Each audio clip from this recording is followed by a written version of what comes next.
Hello, and welcome back to our LoadView Advanced series. In this part, we are going to review and analyze load test reports. Right away, we can see that the test was completed with 90% of failed sessions and 10% of started sessions were not completed. Failed sessions are sessions with errors that occurred during this test run. Failed sessions do not indicate the test was unsuccessful. This type of session allows us to find out what kind of errors to expect under an increasing load and where exactly bottlenecks are.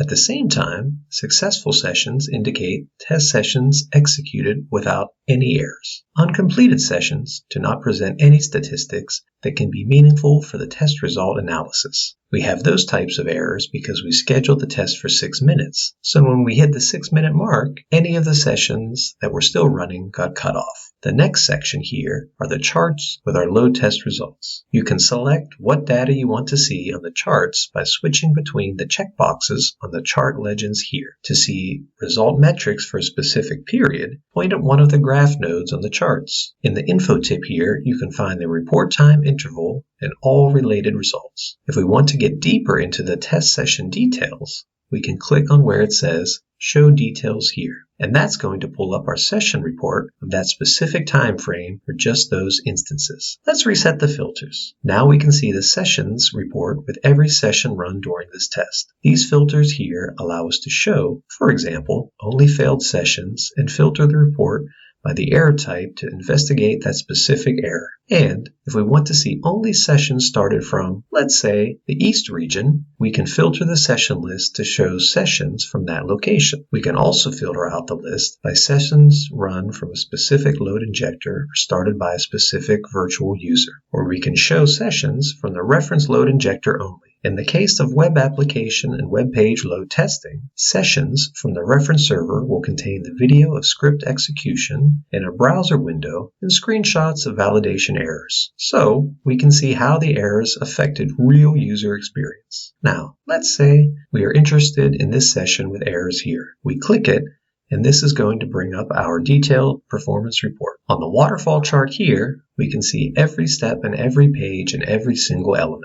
And by clicking this camera icon here, we can watch the video of this session execution. In our case, we have a few steps in our test scenario, so we need to scroll down to go through all the elements to find what elements were loaded with errors. To make the process faster, we can collapse the steps and investigate them one by one. You can see that our last 4 steps are marked in red. It means that one or more responses received while executing these steps returned errors. To see the actual errors and pull their details, we need to find the responses with errors inside the steps first. You may want to quickly jump to the error details. In this case, just select to show errors only on the report. And what we see now are the requests that returned errors. We have some HTTP errors originating from the same element, and we have one keyword validation error down here as well. To go even deeper, we can point to the error info tip icon here, and it takes us to the response details. The number of tabs in the response report may vary depending on the error type. In our case, we can see request and response headers, response body, and an error description. For a validation error,